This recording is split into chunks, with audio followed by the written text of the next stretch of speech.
আসসালামু আলাইকুম বড় চাচি। ওয়ালাইকুম সালাম। আমি তোমার বড় চাচি হলাম কেমনে? তমাল আমার ফুফাতো ভাই, আপনি তমালের বড় চাচি হলে তো আমারও বড় চাচি। হ্যাঁ আসো, ভিতরে আসো।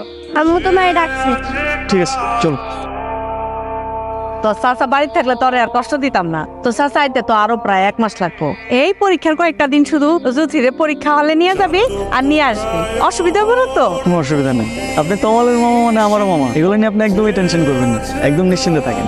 তাহলে ঠিক আছে বাবাজি, আমি আসি। হ্যাঁ, ভালো করে পরীক্ষা দিস। হ্যাঁ, এই ধর 100 টাকা।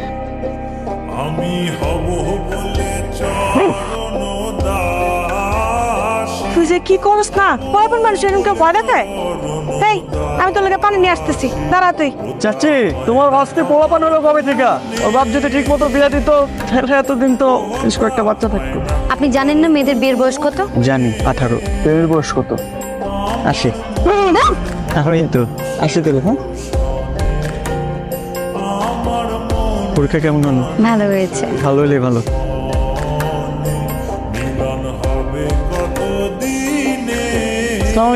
আসসালামু আলাইকুম ভাবি।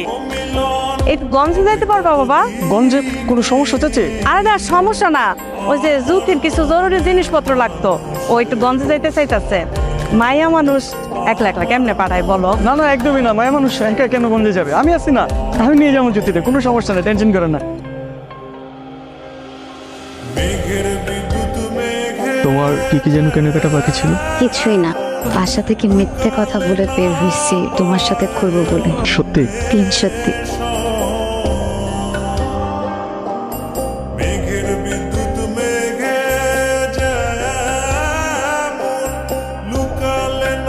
আপনার না কালকে বললাম আমার পরীক্ষা নাই আজকে।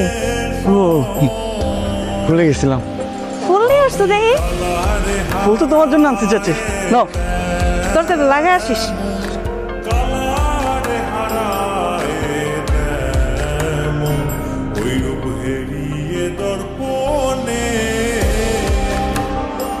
চল মা, আসি বাবা।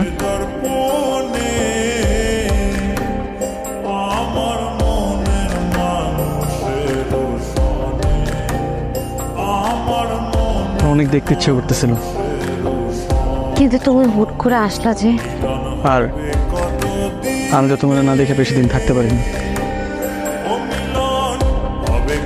আমি তোমাকে একটা ঠিকানা দিচ্ছি, ওই ঠিকানায় তুমি চিঠি পাঠাবা, আর মাঝে মাঝে বাবার নাম্বার থেকে তোমাকে আমি মিস করি।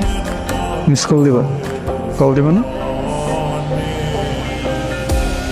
এখন যাও, কেউ দেখে ফেললে খবর আছে, যাও।